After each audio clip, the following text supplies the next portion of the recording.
예, 이 시대의 아리스토텔레스 송영길 소나무당 대표님 만나봅니다. 어서 오십시오. 네, 안녕하십니까. 갑자기 아리스토텔레스가 됐어. 아리스토텔레스가 어울릴까, 레오나르도 다빈치가 어울릴까, 제가 잠깐 생각을 했어요. 우리 송영길 대표 뵐 때마다 프로메테우스. 프로메테우스로 신들의 세계에 불을 훔쳐와서 싸우는. 그래요.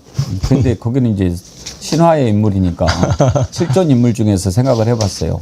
왜냐하면 우리 송영길 대표는 제가 뵐 때마다 놀라는 게 막힘이 없어요. 어떤 분야든지. 그래서 사람이 생활하면서 그렇게 두루두루 모두 관심을 갖는 게 참 힘들거든요. 그런데 이거면 이거, 저거면 저거 모르는 게 없어. 이거 과천이십니다.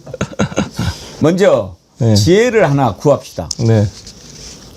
민중기 특검에 나가 있는 검사 40명이 네. 지금 우리 돌아갈란다 이렇게 협박을 하는데 기자들 어떻게 처리하면 좋겠습니까? 저는 징계 처리하고 저는 새로 모집했으면 좋겠습니다. 저하고 생각이 똑같아요. 즉각 그런 국가공원법 66조 집단행동금지 위반으로 처벌할 수 있다고 봅니다.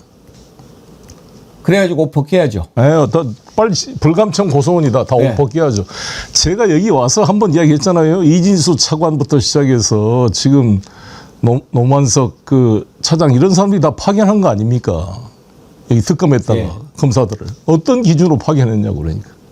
그래서 나 이진수 차관이나 이런 불안한 게 그 검찰국장이나 이런 사람들이 왜 꼭 그런 놈들만 파견한 거 아니에요? 그러니까 제가 그때 한번 이런 말도 했는데 제가 알던 로스쿨 인턴이 모시고 있던 검사가 아주 이 수사권 이런 거에 대해서 막 비판적이던 사람인데 특검에 불려가더라. 그거 보고 특검이 잘 될까 자기는 의심했다 이런 말을 한번 여기서 했던 것 같은데 그렇죠. 제가. 예. 그러면 40명 이놈들 다 날려버리면 수사 어떻게 해요? 아니 수사 다시 경찰도 파견받고 네. 아니 저 같은 사람 내가 막 조건하면 나는 가겠습니다. 대표님은 못 가요. 아니 그러니까 지금은 수사 중이나 아니 당정이 재판이나 있으면 못 또 안 가죠. 되더라고. 그렇죠. 그런 게 있겠죠. 예. 그런데 변호사들, 검사 출신 변호사들, 판사 출신 변호사들을 모집해야죠. 다. 그렇게 해서 하는 게 차라리 더 얘기하죠. 안 낫겠습니까? 맞습니다. 그리고 특검법 개정해가지고 또 늘리죠. 이 기간은 정지시키고 늘리죠. 그렇습니다. 중단시키고 그렇습니다. 이렇게 해서 수사하면 되는 거 아니겠습니까? 저는 그렇게 생각합니다. 지금 이런 자들 놔두고 수사 못할 거 아닙니까? 아니고 더구나 나는 너무나 안타까운 게 사실 작년 10월 17일 날 제가 이 날짜도 안 잊어먹습니다. 그게 1972년 10월 유신 쿠데타가 일어났던 그날 김건희 무혐의 처분하는 그날입니다. 작년 10월 17일. 예. 그날이 사실 검찰의 마지막 남은 희망마저 불씨가 꺼지고 검찰이 이제 검사가 아니라 사실상 범죄 집단으로 전락한 상징적 사건이었잖아요. 범죄 은폐자로. 그거를 지금 수사하려고 특검이 다른 특검도 아니고 김건희 특검인데 그동안 검찰의 자기들의 명예회복을 위한 최고의 기회인데 여기서 이거를 또 집단 태업을 한다는 것은 이들이 지금도 김건희의 사조직임을 자백하고 있는 거 아닙니까? 도둑놈 수사하는데 양아치들 데려다 놓은 거 아닙니까? 아니, 김건희 이 사건을 보면서 이 검사로서 수사 투쟁 의지가 안 생긴다면 이건 뭐 사냥감을 보고 달리지 못하는 사냥개와 똑같은 거 아니에요. 토사구팽 돼야 될 거 아닙니까? 어떤 면에서. 나는 이런 자들은 즉각 그냥 사표 받고 사표 내라고 하고 징계 처분하든지 해야 될 거라고 봅니다. 이거 파견, 복귀, 해제 뭐 이런 거 필요 없이 잘라버려. 저는 그렇다고 봅니다. 경찰들 백혜룡 경찰 같은 사람들 파견 받아 오세요. 훨씬 잘할 겁니다. 백혜룡 경찰이 그렇잖아요. 이자들이 검사냐. 국회 법사위 나간 즉시 체포해야 된다 그런 거 아닙니까? 그러게 말이에요. 나는 그런 자세를 가진 경찰이 우리나라 12만 경찰 중에 왜 없어요? 2,500명 검사 중에 왜 없습니까? 심지어 이번에 그 심우정이가 특검에 출석하러 이렇게 나오는데 검사 12놈이 나와가지고 모셨다는 거 아닙니까? 그렇습니까? 우병우 사건의 기시감 아닙니까? 우병우 나왔을 때 줄 서서 저런 거 봤죠, 근데.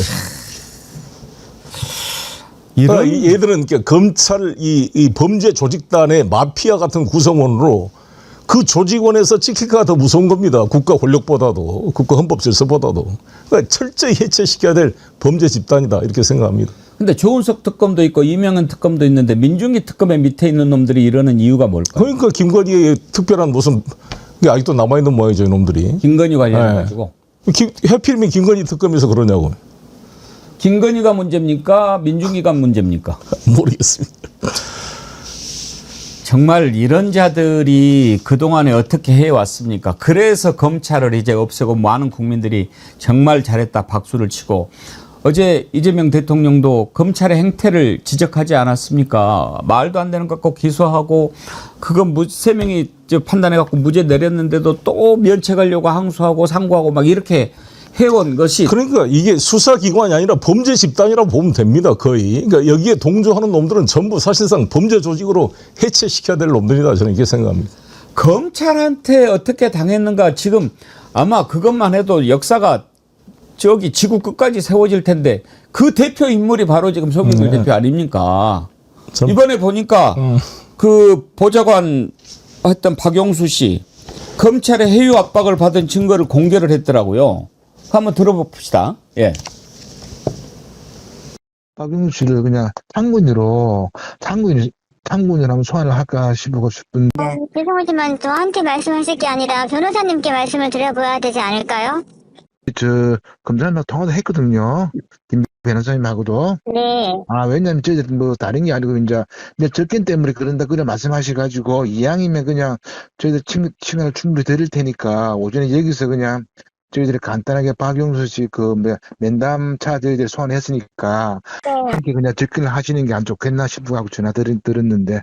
제가 접견 예약이 되어 있는지를 확인하시는 게 아니라. 예, 그렇지. 그래가지고. 네. 오늘 남편을 만나고 왔고. 내일은 제가 일정이 안 돼서.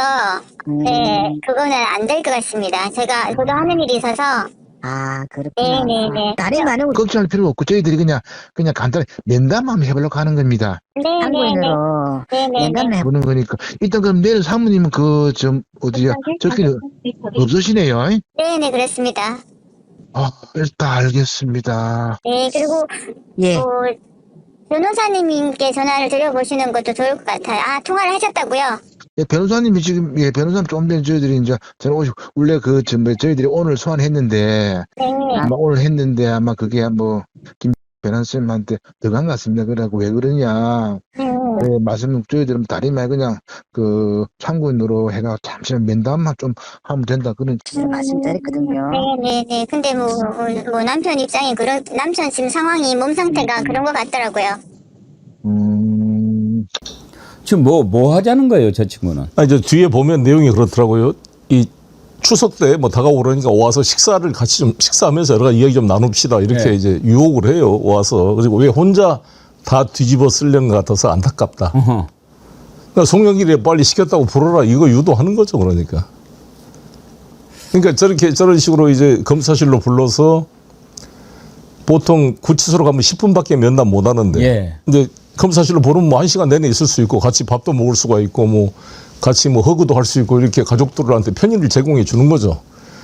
담배도 피게 하고 필요한 연어에다가 술도 갖다 놓고 여기서 분위기를 풀어가지고 예. 이게 끌어내는 거죠. 이화영도 꼭 이렇게 한 거고. 예. 이게 전형적인 수법이라는 게 보여지는 거죠. 그럼 그렇게 해가지고 뭐를 얻으려고 하는 겁니까? 송영길 보를 제2의 유동규로 만들려는 거죠. 그러니까 우리 박영수 보좌관을. 지금 박용수 보좌관이 구속 상태에 있습니다. 지금 나와 있습니다. 이제 보석으로 나와 있습니다. 그럼 그 전에 했던 거군요. 그렇죠. 구속돼 있을 그러니까 때. 이거 만나게 해주고 편의를 봐줄 테니까 불어라. 그렇죠. 그렇게 지금 그렇죠. 회유하는 거 아닙니까?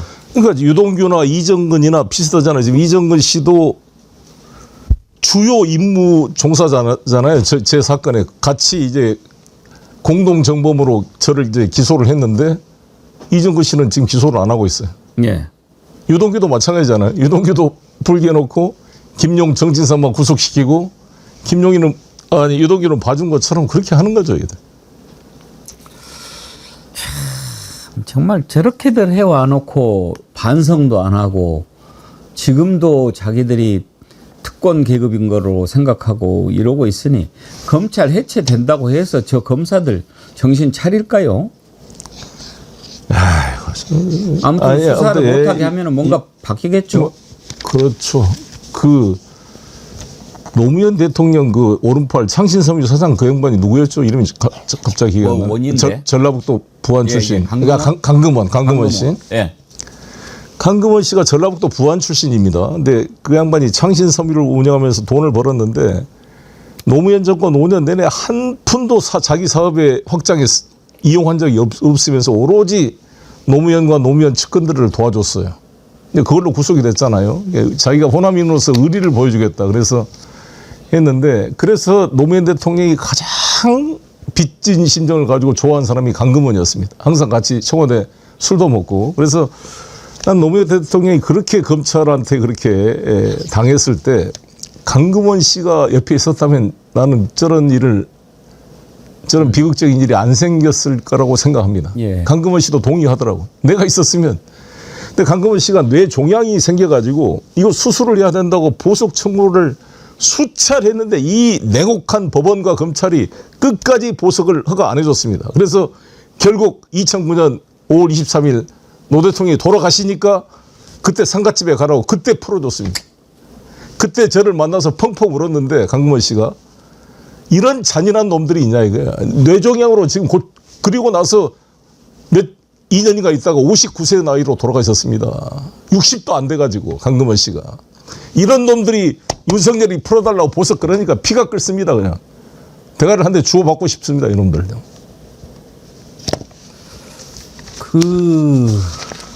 지금 그러고 있는 판인데 윤석열이가 김현우 구치소장 있을 때 얼마나 호화롭게 감방 생활을 했는지 이제 막 드러나고 있지 않습니까? 예. 보니까 뭐 말도 못한 대접을 했더라고요. 홍거방을 타가지고 마음대로 돌아다니게 하고 또 뭐 머리 손질하게 해주고 술도 처먹고 그러지 않았겠어요? 그 정도면? 저렇게까지 했는데 근데 김현우 소장 하고 있는 거 보면 지금 단순히 전보시켜가지고 끝낼 문제 아닌 것 같은데요? 그렇죠. 정말 이 직위원도 가고 아니고 참 이게 걱정입니다. 직위원. 직위원 전화 바꾼 것은 누가 봐도 명백한 증거인멸 시도인데. 그때 전화를 2번 바꿨대요. 예. 2번 바꿨는데 그 시기가 다 절묘해요. 맨 처음에 바꾼 것은 구속 취소 신청했었던 2월 4일 날 바꿨고 네. 그 다음에 바꾼 것은 룸사롱 접대 의혹과 관련해가지고 문제가 제기됐을 때 바꿨고. 그러니까 구속 취소 청구 관련돼서 뭔가 긴밀한 소통이 있었기 때문에 바꿨을 걸로 이제 우리가 추정이 되고, 그다음에 이 휴대전화 교체 접대 의혹은 뭔가 문제가 있었잖아요. 그러니까 이게 이번에 이 제보자가 직접 나와서 발표를 했죠. 네. 이번에. 우리 민주당 당직자인가요? 정의찬 원내행정실 그렇죠. 정무실장인데. 근데 이 양반이 이제 장흥 지원에 있었어요. 직위원이가. 예. 장흥 지원 때 이제 같이 술 마시고 친한 친구가 내 후배 변호사인데 아하. 그 친구한테도 이야기를 들어보니까 근데 그 친구는 룸사롱을 가는 친구가 아니어서 그 변호사는 그냥 같이 술은 자주 먹었는데 직위원이가 아주 명랑하대요. 그러니까 자기가 오락부장이라 할 정도로 좀 가볍죠. 뭐 좋게 보면 명랑한 거고, 그러니까 술 먹기 좋아하고 떨기 좋아하고, 그래서 이런 진중한 내란 사건을 막기에 적합하지 않는 성격이에요. 뭐 술 먹기 좋아하고, 그리고 이번에 제보자가 말한 대로 20여 차례 룸사롱을 갖고 자기가 다 돈을 냈다고 구체적으로 룸사롱 이름까지 지적을 하고 있는데 대법원 이 조사 보고하는 것은 너무 눈 가리고 아웅하는 것 같습니다. 그래서 공수처 결과를 본다는데 공수처가 감사 결과 출하도 주지도 않고 협조도 않으면서 이러고 있기 때문에 이제 이렇게까지 밝혀졌으면 공수처가 정말 명운을 걸고 좀 제대로 수사했으면 좋겠어요. 근데 공수처 수사하기 전에 어찌됐든 직위원이 이자를 재판에서 배제시키는 것이 가장 급선무일 것 그렇죠. 같은데 그렇죠. 이러다가는 지금 윤석열 재판 제대로 될 것 같지 않잖아요. 무조건. 맞습니다. 그러면 탄핵해야 되는 거 아닙니까? 그렇죠. 그것도 이제 저는 이번에 추미애 위원장께서 대법원 현장 검증, 국정감사하기로 건 너무 잘했다고 봅니다. 거기서 좀 명백히 밝혀서 예. 이 직위원 문제도 매듭을 지었다고 봅니다. 그래서. 그렇지 않고는 이거 해결 안 될 거라고 봅니다. 맞습니다. 지금 조의대가 대들고 직위원이 이렇게 계속 들어눕고 이러고 있는데 그 재판이 어떻게 제대로 되겠습니까? 맞습니다. 설마 보석은 뭐 안 받아들여지겠죠? 그러겠죠. 예. 만약에 보석 받아들여지면 네. 저는 정말 나라가 절단 난다고 생각합니다. 네. 그러겠죠. 워낙 말도 안 되는 일들이 계속 일어나니까.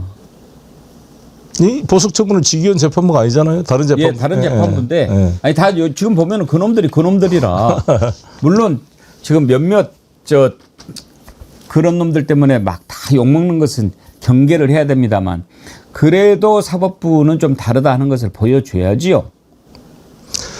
맞습니다.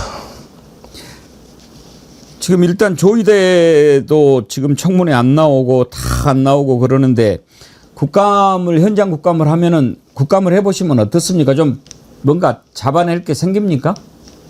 그렇죠. 어쨌든 대법원에 가서 우리도 대법원에 가서 나도 국정감사했던 기억이 나는데. 예. 예. 근데 그럼 그 전에는 안 했나요? 현장 국감을? 안 할 때도 있었죠. 그냥 국회 법사위에서 행정처장 불러가지고 하는 경우도 있었는데. 아, 대법원장을 직접 상대로 국감은 잘 안 했군요. 안 나오죠, 대법원장은 보통. 예. 행정처장이 나오고 대법관들도 안 나옵니다. 예. 그럼 이번에 현장 국감을 하면 조의대가 나올 가능성 어떻게 봐요? 안 나오겠죠. 그럼 어떻게 하죠? 나오도록 계속 요청을 또 해야겠죠, 거기서. 예. 증인 채택하고 안 나오면 고발하고 막 이런 식으로 해도 안 될까요? 그때 법사위원들 그때 상황에서 이제 지금 마일리지가 쌓여가고 있는 것이니까. 예. 저는요 요즘에 이 국회에서 벌어지고 있는 거 보면 지금 국힘에서 이건 사람이 아니다 하는 정도의 망언들이 계속 나오잖아요. 한두 번도 아니고 이제 뭐 보십시오. 송원석이 그랬죠. 곽규택이 그랬죠. 또 최근에 김정재 그랬죠. 네. 어제 엊그저께인가는 남양주의 윤학준이라고 하는 당협위원장까지 나가가지고 정동영 개 뭐 욕설하고 이게요. 저는 이자들이 원래 품성이 그렇게 막대먹은 것이라고도 때문도 있지만 막 혐오를 부추겨가지고 아예 같이 그냥 농계작전으로 자폭시켜버리려고 하는 게 아닌가 그런 생각이 들어요. 국민들이 아이고 보기 싫어 해가지고 다 없어지게. 어제 법사위에서 어떤 일이 있었는지 한번 보실랍니까? 네. 법사위에서 개판을 쳤어요. 개판을 한번 보여주세요. 송석준 내 말에 놀랬나? 자, 서영교 의원님 조용히 해주세요. 서영교! 박규택 의원님. 박규택 조용히 해. 그렇게 벌어서 굴지 마. 박규택 조용히 해. 야! 정말 사람 이름을 불러 그러지 마시고. 거기다 반말을 해. 반말을. 박규택 조용히 해. 조용! 박규택 의원님. 입 다물어! 박규택 조용히 해. 싸가지 없는.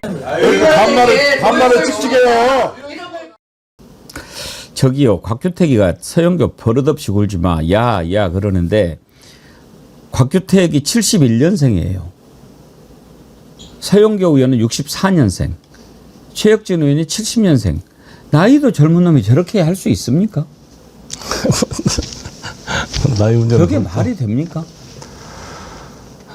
저런 것들이 지금 국회에서 법사위라고 하고 있으니 어떻게 되겠어요? 아니 저렇게 하더라도 나는 우리 민주당 의원들은 끝까지 존댓말을 쓰고 그 형식은 철저하게 아무튼 품위 있게 하면서 내용적으로 조근조근 문제를 지적해야 된다 이렇게 생각합니다.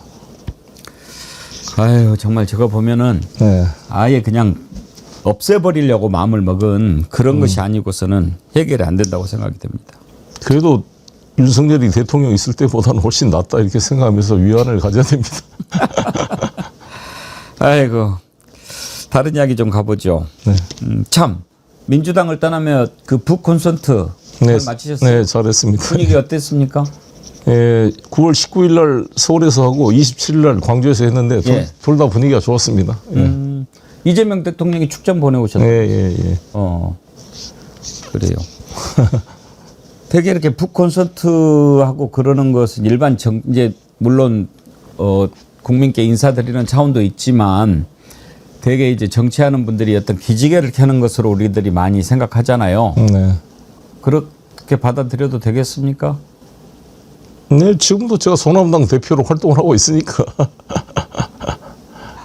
민주당으로 돌아오며 이런 책 후속작 나옵니까? 네, 이제 그렇게 써야죠, 나중에. 이거는 번역서고, 제 책으로는. 번역서는 민주당을 떠나며 네. 송영길 저로는 네. 이제 민주당에 돌아오며 네. 뭐 이렇게 돼야 되겠죠.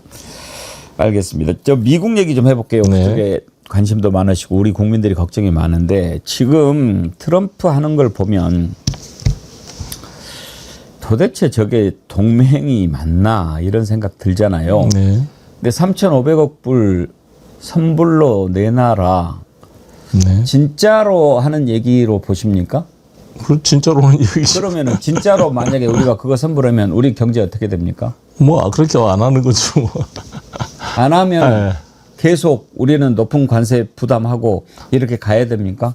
아니 좀 버티다 풀릴 겁니다. 어떻게 풀릴 것 같습니까? 절대 저는 트럼프 대통령이 저런 말에 우리가 흥분하지 말고 그냥 잘 버텨내야 됩니다. 버텨내면서 좀 뚫어내야 되고 저는 이제 이재명 대통령한테도 좀 건의하고 싶은데 뭐 별도로도 제가 메시지를 보내겠습니다만 배웅기 정은희 TV에서 말씀드리고 싶은 것은 저는 이재명 대통령께서 이번 유엔 가기 전에 자주국방이라는 메시지를 줬잖아요. 나는 탁월한 메시지였다고 봅니다. 우리 국민들에게 미국 아니면 우리나라가 곧 무슨 무너질 것 같은 이러한 이 4대 의식, 이런 비자적인 종속된 의식을 떨쳐내야 됩니다. 군인부터 떨쳐내야 돼요. 합참부장 청문회인 거 보세요. 오죽했으면 박선원 의원이 그렇게 뭐 화를 냈겠어요.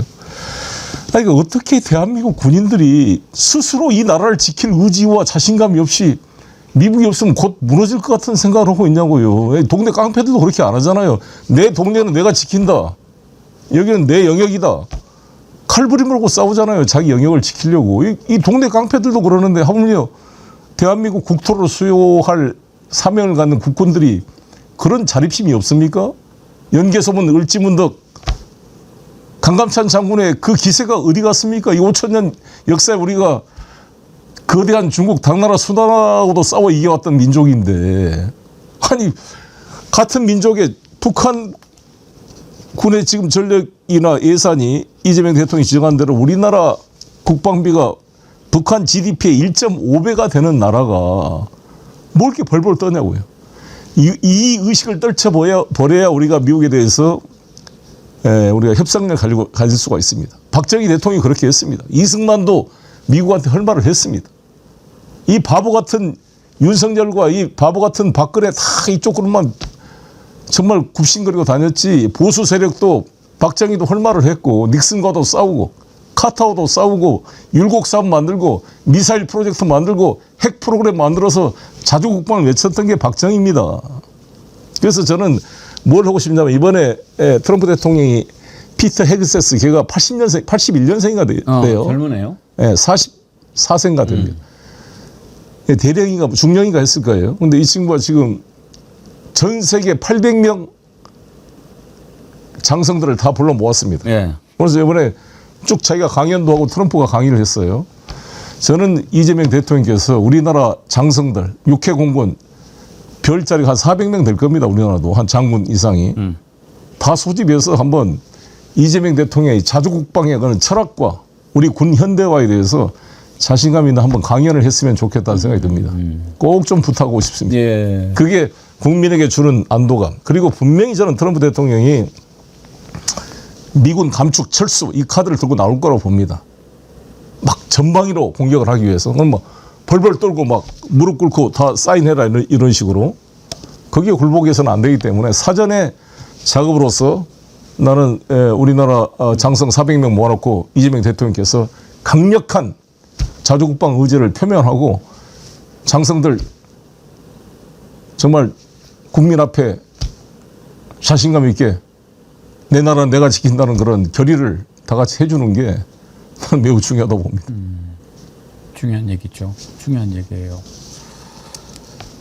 이재명 대통령이 부산에서 이시바 총리 만났잖아요. 네.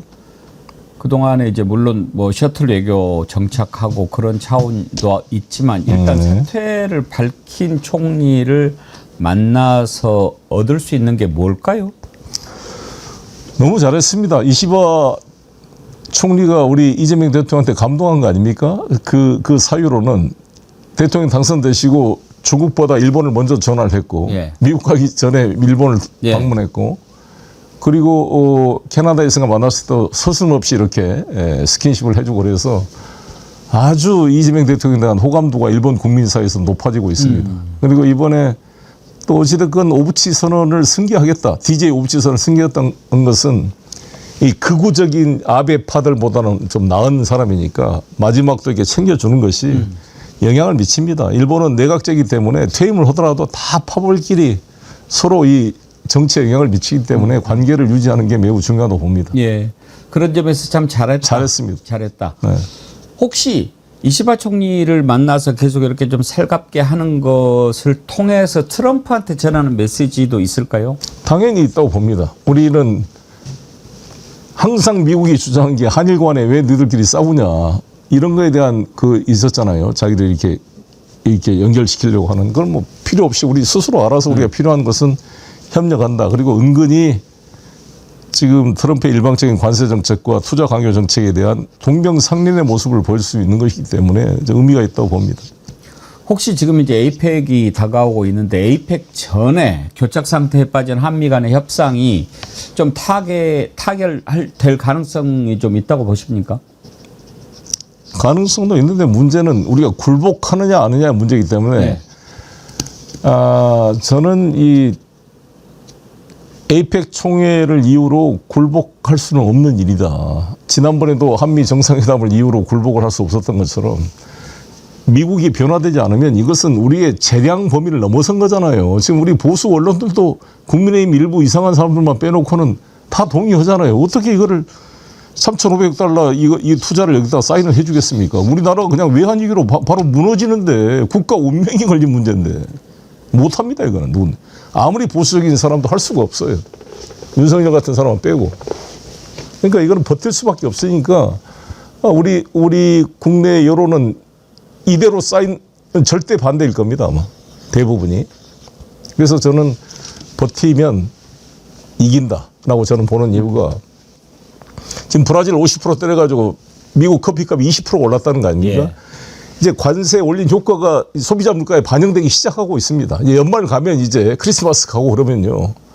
난리 날 겁니다. 곡소리 나고 소비자들 20%씩 이게 식료품값이나 올라가 보세요. 어떻게 불만이 터져 나오겠는가. 그리고 미국 연방 대법원이 지금 항소법원하고 연방 항소법원에서 다 위헌 판결 내렸잖아요. 이 관세 조치에 대해서. 이게 올해 말에 연방 최고법원 판결이 나올 겁니다. 저는 이 판결이 최소한의 제 법률 상식으로는 위헌이 될 수밖에 없다고 보는데 이것도 지켜봐야 될 대목이고 그래서 나는 트럼프 정부가 이 현실을 이해할 수밖에 없을 것이다. 그리고 아무리 트럼프가 저렇게 나오더라도 저는 이재명 대통령과 트럼프 대통령은 케미가 맞을 수 있다고 저는 아직도 그런 확신을 가지고 있습니다. 두 사람이 케미가 맞아서 이 한반도 냉전 구조를 해체시키는데 역사적 소명을 다 할 것이다. 그렇게 해주기를 바라는 마음이 있고 그래서 제가 이 털시 게보드 책을 번역한 거 아닙니까? 그래서 트럼프 대통령이 이번에 이제 10월 말에 오셔가지고 11월 1일, 2일까지 있다 가는 거잖아요. 아마 2박 3일이 있을 것 같은데 전 그 기간 안에 김정은과의 회담이 성사될 걸로 저는 예상을 하고 있습니다. 예. 트럼프는 오기는 오겠죠. 그렇죠. 시진핑은 어떨까요? 지금 뭐 신라 호텔을 빌렸다가 뭐 다시 취소하고 이랬다고 그래서 서울을 안 들리고 갈 가능성이 높습니다. 그러니까 이 서울에 뭐 이상한 뭐 협중 시위하고 이런 사람들 있잖아요. 스트레스 받는 거거든요. 저쪽 중국 쪽 입장에서는. 우리나라 같은 그런 체제가 다르니까. 그래서 서울은 안 들리고 그냥 경주로 바로 가는 걸로 하기 때문에 신라 호텔을 이야기를 했다가 취소를 한 걸로 보시고 저는 그렇게 봅니다. 그러면은 한중 정상회담이나 이런 것은 경주에서 열릴 가능성이 높다고 그렇습니다. 보시는 그렇습니다. 겁니까? 미중 정상회담도 열리겠죠? 당연히 뭐 그게 가장 중요한 목적이니까 미중 정상회담이 가장 스포트라이트가 될 것 같고요. 한중 정상회담 당연히 열릴 것이고 이제 한미 회담이 문제인데 그때까지 이게 만약에 협상이 안 됐을 때 과연 한미 회담이 어떻게 될 것인가에 대한 우려가 있습니다. 그 문제가 있고 또 하나의 변수가 북한과 미국의 북미 정상회담이 또 중간에 낄 가능성이 높기 때문에 그것과 어떻게 관계가 될 것인가에 대한 고민이 있습니다. 에이펙이 우리 그 앞으로의 정세라든지 이런 거 변화에 어떤 영향을 미칠 것이라고 전망하십니까? 기존의 동맹관계라는 게 다 틀어지고 모든 패러다임이 다 바뀌게 되는 계기가 되는 거죠. 동북아의 분야에 있어서도. 특히 이제 만약에 북미 정상회담까지 돼버리게 되면 완전히 이제 지형이 바뀌어지는 거 아니겠습니까? 그리고 북미 정상회담도 옛날처럼 판문점에서 깜짝 만나는 것을 넘어서 저는 트럼프 대통령이 직접 평양까지 갈 가능성도 있다고 봅니다. 끝으로 북한이 우리한테 처음에 이제 좀 우리가 유화적인 제스처를 몇 가지 하지 않았습니까? 확성기도 철거하고 네네. 이렇게 하니까 좀 하는 것처럼 하다가 요즘에는 택도 없다 계속 그렇게 나오거든요. 그렇습니다. 이것을 그렇습니다. 어떻게 분석하십니까? 이게 북한을 좀 이해를 해야 되는데 북한 입장에서는 지금에 있는 소식 그 북핵 비핵화 정책과 한미 합동 훈련 이 두 문제 이게 군사적으로 자신들을 적대하는 구조를 해결하지 않고 문화 교류 무슨 뭐 경제 교류 이런 것들은 다 그냥 부질없는 것이다 이렇게 이제 정리를 한 것 같아요. 그리고 실제로는 지난 문재인 정부 때 자기들로서는 최선을 다해서 뭔가 남북 관계를 해보려고 노력을 했는데 너무 실망을 해서 그때 판문점 회담 2019년 6월 달에 있었던 판문점 회담 때도 보면 절대 문재인 대통령 안 만날 테니까 트럼프 대통령 당신 혼자만 오시라고 강력히 요구했습니다. 예. 그래서 근데 우리 문재인 대통령이 같이 가겠다 그러니까 그것 때문에 매우 곤란했다. 폼페이오 그래도 나오고 존 볼턴 그래도 그런 게 나옵니다. 그래서 아마 이번에도 북미 회담을 하게 되면 북한에서 강력하게 한국 못 끼게 할 겁니다. 따로 자기들끼리만. 그래서 통미봉남을 이제 구체화시키려고 하겠죠. 예. 그러니까 그게 우리의 외교적 이 도전입니다. 이제 이런 문제를 그러나 이재명 대통령께서 그 선행 조건으로 김정은 위원장 만나는 것 권유한다. 이렇게 트럼프한테 이야기해서 트럼프 대통령이 그렇게 말한 한국 대통령은 당신이 처음이다. 이렇게 또 서로 화답을 했어요. 그래서 미리 그런 것을 정리해 놓은 것은 잘한 거로 보여지고 이제 오늘 백악관 성명에서 조건 없이 만나겠다. 이런 표시를 했잖아요. 북을. 그러면 이제 그게 지난번 9월 3일 전승절 행사 때 시진핑과 김정은의 회담에서 비핵화라는 조항이 처음으로 빠진 거거든요. 예. 그것과 유사한 궤를 맞추는 거고 이게 이재명 대통령의 핵 동결과 상호 매칭이 되는 면이 있다고 봅니다. 그래서 뭔가 이 현실 속에 계속 비핵화만 앞서서 싸우면 하는 대화가 안 풀리기 때문에 아마 그런 대화를 열기 위한 그런 공감이 만들어지고 있는 게 아닌가 생각합니다. 알겠습니다. 차관 참 이제 석 달 지나고 넉 달 돼가는데 너무나 긴 시간을 지나온 것 같은 그런 느낌이 들어요. 그래요? 이번 추석 지나고는 좀 좋은 소식들이 좀 많이 들리면 좋겠습니다. 추석 때 계획은 어떻게 돼 있으십니까? 네, 저기는 뭐 계속 여기서 좀 그동안 못 읽었던 책 좀 읽어보려고 그럽니다. 책 읽기 좋은 계절이죠. 네. 알겠습니다. 오늘 말씀 여기까지 듣죠. 네, 네. 고맙습니다. 고맙습니다. 송영길 선언무당 대표 만나봤습니다.